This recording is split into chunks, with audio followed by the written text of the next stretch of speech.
Sir, Meerut में आपका स्वागत है। मैं अमित तिवारी हूँ, दैनिक जागरण से हूँ सर। जी। मेरा पहला सवाल आपसे ये होगा कि आप साइंटिस्ट हैं और साइंटिस्ट फोकस्ड होते हैं अपने काम में, लेकिन जो आपका बाहर व्यक्तित्व है वो उससे एकदम विपरीत है। तो ये आपके अंदर के दो इंसान हैं या फिर हॉबी है, कैसे? हाँ, ये आप दोनों चीज़ें कह लीजिए। एकदम आपने ठीक कहा। देखिए, साइंस और मेरी लैब है, मेरे स्टूडेंट्स हैं, मेरे कोलैबोरेटर्स हैं, और हम वी लाइक टू बिलीव कि हम कटिंग एज मलेरिया पे काम कर रहे हैं अभी। लैब में सुबह जाना, फिर शाम को आना। लेकिन साइंस एक ऐसा प्रोसेस है जिसमें बहुत ज़्यादा पेशेंस चाहिए, ड्रेजरी बहुत है। मतलब आपके पास एक आइडिया आया और आपने 10 लोगों को उस पर लगा दिया, आप खुद लगे हुए हैं। कभी कभी होता है 4-5 साल बीत जाते हैं, उसके बाद आपको पता चला कि भाई वो आइडिया काम नहीं कर रहा। जी। तो वो थोड़ा सा साइंस में हटना भी ज़रूरी है। तो ये मैंने 10-15 साल पहले इनफैक्ट किया ही, जब मैंने लिखना शुरू किया। और फिर मैंने रियलाइज़ किया कि कोई भी प्रोफेशन में अगर कोई हो तो ये हमेशा एडवांटेज होता है अगर एक और प्रोफेशन ले ले, ताकि आप स्विच ऑफ स्विच ऑन कर सकते हैं। तो जितनी फ्रस्ट्रेशंस हैं सिर्फ एक प्रोफेशन में, वो आपको बर्डन नहीं करती। मैंने बहुत ऐसे लोग देखे हैं जो मेरे फेलो साइंटिस्ट हैं, जो बहुत फ्रस्ट्रेटेड हो जाते हैं फेलियर से, काम नहीं कर रहा, पेशेंस है, बहुत सारी चीज़ें हैं जो हर रोज़मर्रा की ज़िंदगी में हर प्रोफेशन में होता है। और मैंने बहुत सारे ऐसे राइटर्स और जर्नलिस्ट देखे हैं जो कि अपने प्रोफेशन में बहुत फ्रस्ट्रेट हो जाते हैं। तो मैं ये खुद कहता हूँ कि दो स्टूल के बीच में आदमी खड़ा हुआ है, गिर सकता है, लेकिन कम से कम स्विच ऑफ स्विच ऑन कर सकता है। आप सबसे पहले तो हिंदुत्व को लेके काफ़ी मुखर हैं। तो मेरा सवाल ये है सर कि आप जैसे कुछ लोग हैं जो भी समाज में मुखर होकर बोलना जब से शुरू किए, तब से लोगों ने भी बोलना शुरू कर दिया है। नहीं तो बोलने से भी डरते थे, भले मन में हो दबा हुआ। तो आप जिस तरह से देश को जोड़ के रखना चाहते हैं, और माहौल ये है कि हम जातियों में तो बटे ही हैं, भाषा में बटे हैं, क्षेत्र में बटे हैं, देश पूर्व पश्चिम उत्तर दक्षिण कर रहा है, इवन राज्यों में पूर्व पश्चिम होता रहता है। तो आप कितने होपफुल हैं कि आप लोग जो प्रयास कर रहे हैं हम सफल हो पाएंगे? मैं इसको हिंदूज़ के लिए यूनाइटेड हिंदूज़ के यूनाइट हों और स्ट्रगल करें और जो हिंदुत्व लें, मैं ये लड़ाई नहीं मानता। मैंने इस पर किताब भी लिखी है। ये जस्टिस के लिए है। This is not religious at all. मतलब इसमें कोई हिंदू या मुस्लिम या कुछ है। जब मैंने खुद पाया कि इस देश में लोग कह रहे हैं कि और कम्युनिटी डिस्क्रिमिनेट हो रही है, मैंने कहा सबसे ज़्यादा डिस्क्रिमिनेट तो हिंदूज हो रहे हैं। कॉन्स्टिट्यूशन, लीगल, एजुकेशनल, सोशल, मुझे ही सारी चीज़ें इसकी पता नहीं थी। तो जब मैंने पाया तो मैंने कहा लोगों को भी पता चलना चाहिए कि ये माहौल फैला हुआ है कि अब हम फाशिस्ट राष्ट्र आ गया, मोदी जी आ गए, और सब बाकी सारी कम्युनिटीज़ के अगेंस्ट डिस्क्रिमिनेशन। सबसे ज़्यादा डिस्क्रिमिनेशन तो हिंदूज़ के अगेंस्ट हो रहा है, और ये हम प्रो हिंदुत्व गवर्नमेंट मानते हैं। इन्होंने भी वो सारे डिस्क्रिमिनेशन नहीं हटाया जो कि कांग्रेस की रेजिम से चलता आ रहा था। अब एक कॉन्स्टिट्यूशन, मैं आपको डिस्क्रिमिनेशन कहता हूं, जो कि परसों ही सुप्रीम कोर्ट का भी बहुत ही शेमफुल जजमेंट आया है कि RTE, right to education act के दौरान, कि सिर्फ हिंदू रन स्कूल्स पे ऑब्लिगेशन है कि आप 25% अपनी सीट्स इकोनॉमिकली वीकर सेक्शन के लिए रिजर्व करें। मुस्लिम रन स्कूल्स और क्रिश्चियन रन स्कूल्स पे नहीं है। इससे बड़ा डिस्क्रिमिनेशन और क्या हो सकता है? और आप ये देखिए, tens of thousands of Hindu run schools are shut down. Maharashtra में 7,000 स्कूल सब शट डाउन हुए 2 साल पहले। बहुत सारे, क्योंकि उनके पास चलाने को पैसा नहीं है। उसमें से आप 25% सीट्स रिजर्व कर दें। तो ये किस तरह का मॉरल और एथिकल रूलिंग है कि आपने सिर्फ हिंदू रन स्कूल्स को ये ऑब्लिगेशन दे रखा है? ये डिस्क्रिमिनेशन है, और ये 2009 से चला आ रहा है। उसके बाद 2011 में एक अमेंडमेंट हुआ, 93rd अमेंडमेंट, जो बीजेपी ने कांग्रेस के साथ पास कराया। तो ये बीजेपी ने भी नहीं हटाया है।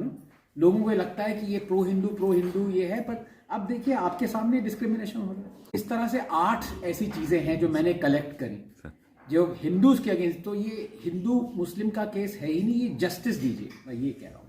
तो सर, जैसे आपने कहा कि ये प्रो हिंदू हैं, हम मानते भी हैं, इनके वोटर्स भी इसी अपेक्षा में देते हैं, पर इनको ऐसी कौन सी चीज़ें हैं जो आपको लगता है रोक रही हैं, नहीं कर पा रहे हैं या फिर करना नहीं चाह रहे हैं? हाँ बिल्कुल, आपने, अब मैं ये पिछले 1-2 साल से मैं तो ओपनली चैलेंज ये कर रहा हूँ।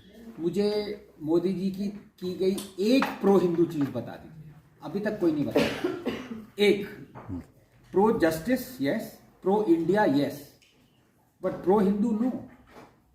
और मैं ये कह रहा हूं कि होना भी नहीं चाहिए। प्रो हिंदू क्यों हो आप प्रो जस्टिस कहिए। उसमें ऑटोमेटिकली आप देखिए प्लेसेस ऑफ वर्शिप एक्ट, आप ये इस हमारे देश को आप डेमोक्रेसी कैसे मान सकते हैं कि कोई भी आदमी, हॉलमार्क ऑफ डेमोक्रेसी क्या होता है कि अगर आपको लगा कि आपके अगेंस्ट इनजस्टिस हो रहा है, आप भले ही आपका इनजस्टिस सॉल्व ना हो लेकिन आप कोर्ट के दस्तक तो डोर को तो नॉक कर सकते हैं। Hindus are not even allowed that. आपके जो डिमोलिश्ड, कई कहते हैं 40,000 टेम्पल्स हैं डिमोलिश करके, उन पे बहुत सारों पे मॉस्क बनाया हुआ है, चलिए आपको उनमें से वापस ना मिले लेकिन आप कोर्ट तो जाएं, ये वो भी अलाउड नहीं है। ये डिस्क्रिमिनेशन नहीं। राष्ट्रीय शिक्षा नीति बनी, शिक्षा की तस्वीर बदलने की, उसमें भारतीय शिक्षण पद्धति को शामिल किया जा रहा है। तो आपको क्या लगता है भविष्य में हम जो चीज़ें भारतीयता को अपना रहे हैं वो हमारे लिए फ्रूटफुल होंगी या सही तरीके से अपना पाएंगे हम? हाँ, मैंने ये NEP का भी ये कहा था, much more important than how you teach is what you teach.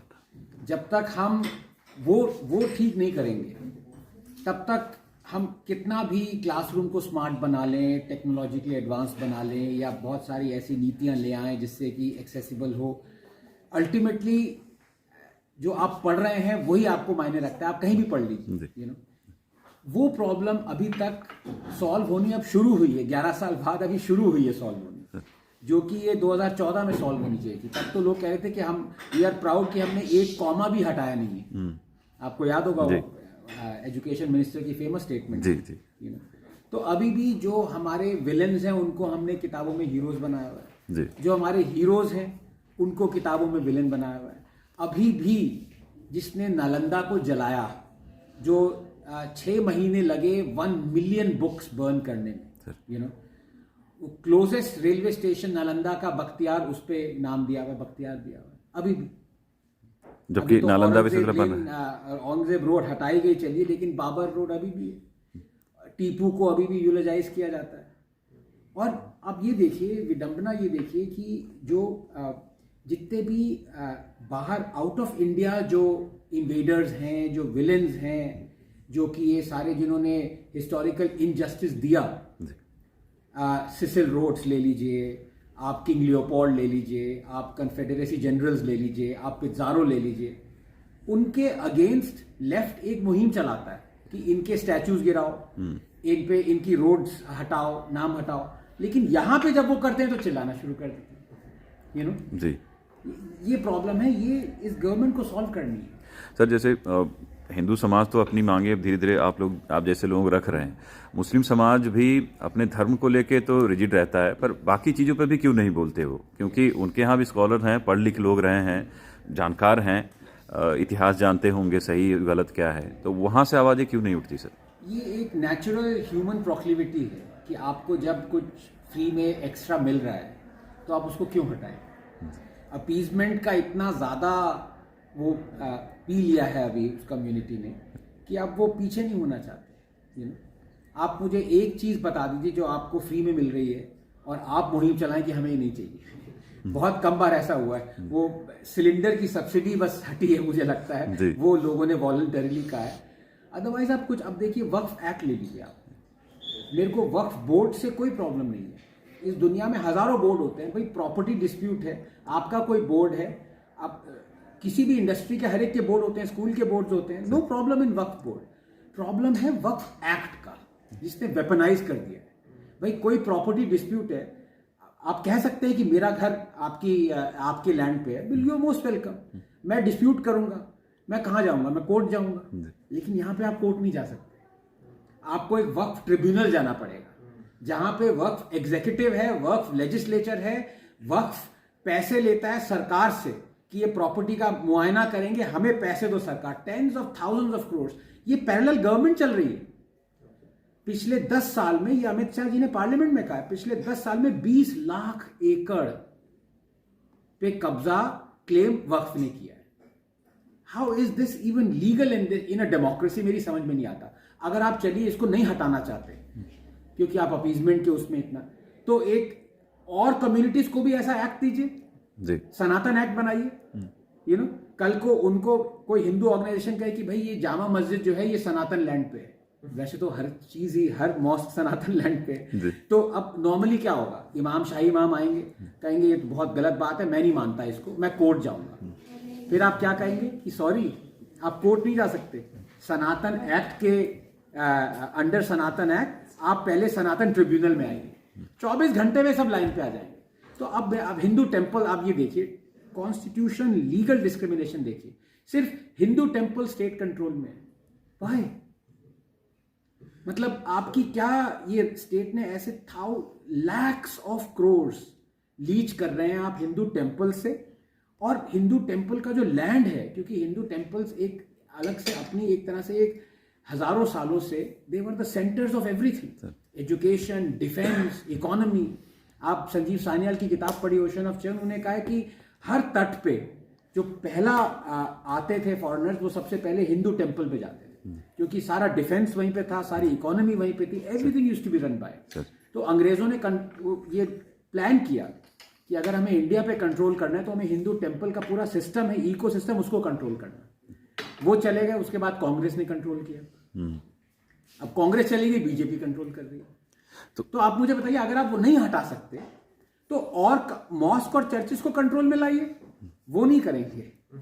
तो ये this is not Hindu Muslim at all, this is justice and discrimination. इनकी जो गवर्नमेंट आई, जिस मेजोरिटी में आई, इनसे अपेक्षाएं इन्हीं करेक्शंस की थी। तो वो कहाँ, मतलब क्यों रुक जा रहे हैं? कोई ढूंढ रहा हूँ ना, मुझे फिर लोग एंटी मोदी, अभी बहुत मुहिम चल रही है कि देखो ये मोदी सपोर्टर एंटी मोदी हो गया। मैं कहूँ मैं ये 20 साल से 15 साल से चिल्ला रहा हूँ, इससे पहले भी जब मोदी जी नहीं आए थे तब भी मैं कांग्रेस से डिमांड कर रहा था, अब भी डिमांड कर रहा हूँ। It's not about pro Modi anti Modi, it's about do what is right for India. इन्होंने एक संस्कृत शिक्षा को लेकर काफ़ी चीज़ें की थी, बट उस दिशा में कोई काम नहीं हुआ। और मुझे लग रहा है कि देश के जो भाषाई डिस्क्रिमिनेशन है, जैसे दक्षिण भारत और उसमें हिंदी और उसमें चलता रहता है, उस खाई को संस्कृत शायद पाट सकती है। तो क्या होना चाहिए या क्यों नहीं कर पाए ये लोग? देखिए, शायद ये बहुत लोगों को पता ना हो कि, और अब इतना डिवाइसिव हो गया है, मतलब आयरॉनिकली लैंग्वेज को डिवाइसिव एक टूल बना दिया है। साउथ में तो, मेरे स्टेट में तमिलनाडु में तो पता नहीं कहाँ कहाँ तक लोग, अभी एक पिक्चर आई है पराशक्ति, उस पर कॉन्ट्रोवर्सी चल गई है, वो हिंदी इम्पोजिशन पे बात कर रहे हैं। उनको ये नहीं पता कि एक हमारे फोरफादर्स थे, उन्होंने कहा कि Sanskrit should be the official language. आपको पता है कौन थे? अम्बेडकर। अब ये कह दे जो कह रहे हैं कि संस्कृत हाय आरएसएस साजिश है, इनसे कह रहे अम्बेडकर को कंडेम करें। अम्बेडकर ने कहा था इंडिपेंडेंस के 15 साल तक भले ही इंग्लिश आप रखें ऑफिशियल लैंग्वेज, उसके बाद संस्कृत होनी चाहिए ऑफिशियल। कोई कह सकता है कि अम्बेडकर गलत है? वही है कि when we start worshipping people we stop following them, this is the problem. अब अम्बेडकर ने हजारों चीजें कही, लेकिन उनको सिलेक्टिवली कोट किया जाता है। जो उन्होंने हिंदूज के अगेंस्ट कहा उसको कोट करते हैं, जो सब और बारी सारी चीजें करी उसका कोई कोट नहीं करता। पर as a scientist what I believe is कि language is a means of communication.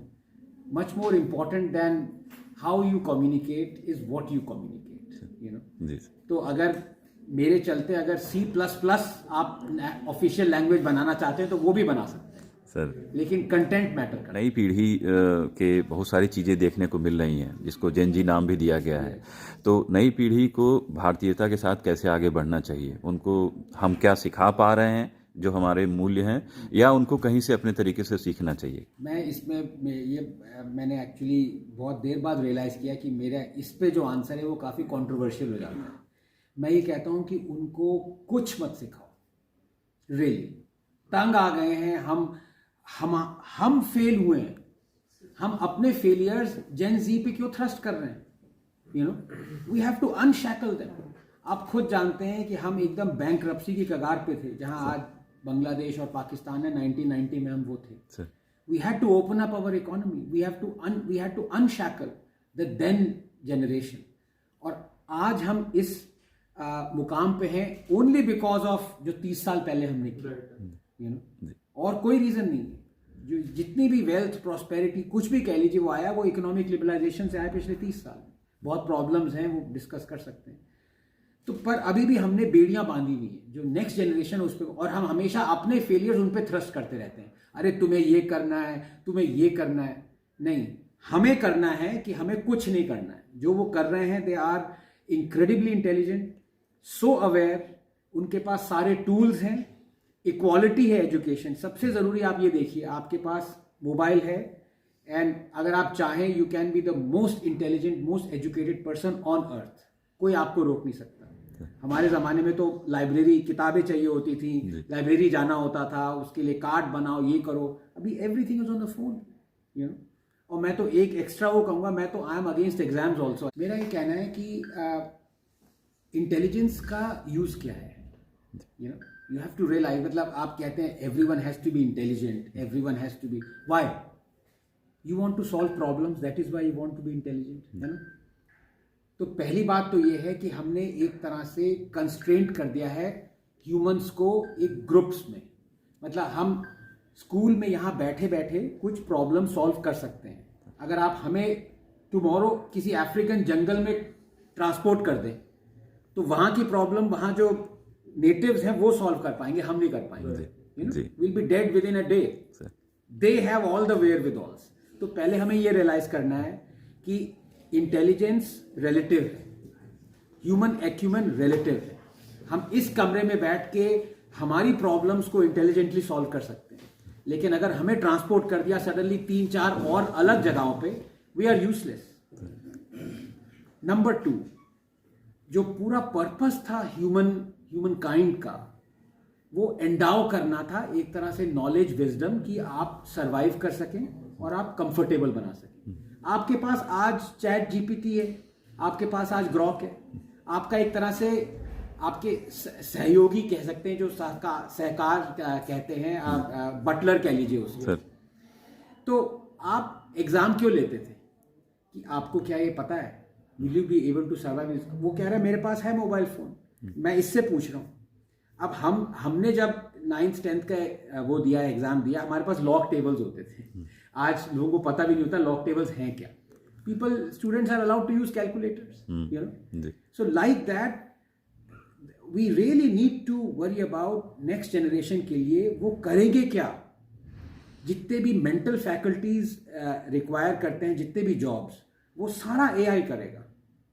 मैं खुद इस चीज से रियलाइज कर रहा हूं कि I should be fired with in 5 years। Scientist का कोई जॉब नहीं है। मैं आपको एक एग्जांपल देता हूं। 2 महीने पहले वर्ल्ड का सबसे प्रेस्टिजियस जर्नल है द सेल, उसमें आया 18 ग्रुप्स ने, MIT का एक था, रिसर्च लैब्स ने 41 मिलियन मॉलिक्यूल्स बनाए एआई के थ्रू, सिर्फ 5 एलिमेंट्स लेके, कार्बन, नाइट्रोजन, ऑक्सीजन, सल्फर और आई थिंक ऑक्सीजन था, जो भी था। 41 मिलियन में से उन्होंने नैरो डाउन किए 20, उसमें से नैरो डाउन किए 7 और बनाए 4। वो 4 मॉलिक्यूल्स अभी तक against hospital spread infections most potent antibiotics ever, जो ह्यूमंस को 70 साल लगते थे, यू नो, वो एआई ने 15 दिन में कर दिया। अब बताइए हमारा क्या काम है? तो we have to think what do we need to do. ये सब चीजें अभी सोचनी होगी, 20 साल बाद नहीं सोच सकते। शिक्षा में ये कहा भी जाता है सर कि हम जो बच्चों को आज पढ़ा रहे हैं, वो आज से जब वो करियर में जाएंगे चीज़ें बदल जाएंगी। तो क्या हम उतना आगे बढ़ के पढ़ा पा रहे हैं? नहीं, अभी तो हमने शुरू भी नहीं किया इस मामले में। I think AI has to be a separate subject, not just teaching the tools of AI. How do you plan to coexist with AI, you know. और मैं इसको, एआई को आर्टिफिशियल इंटेलिजेंस के अलग हमें इसको नई टर्मिनोलॉजी देनी होगी, क्योंकि आई एम एब्सोल्युटली, लोग एआई से डर रहे हैं। मुझे लगता है कि यही ह्यूमन काइंड का 2000 साल की सारी wisdom has come to this point, you know. It is amazing what an era we are living in, you no.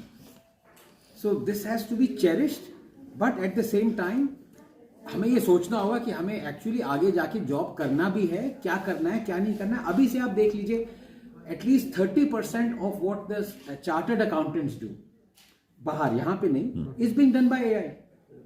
अभी स्वीडन में एक रिसर्च आई है 32%। अब बताइए, तो आगे जाके बढ़ेगा ही ना। सडनली यू विल फाइंड कि 80-90% ऑफ जितने भी टैक्स इश्यूज थे, सीए थे, वर्ल्ड का थर्ड मोस्ट डिफिकल्ट एग्जाम है सीए, थर्ड मोस्ट, और वो एआई कर रहा है, यू नो। तो क्या वो जब डर है सर कि जॉब्स चली जाएंगी, लोग बेरोजगार होंगे, वो सही होगा? डर अभी है, डर ये जायज है डर, लेकिन इससे डरना नहीं चाहिए। You have to realise ultimately what is the point of human existence. मतलब आप ये देख लीजिए कि ये पूरा घूम फिर के वहीं आ गया कि आपने कावड़ उठाया और आप चल पड़े फकीर बन के, you know, it's come a full circle. ठीक, thank you sir. Thank you so much.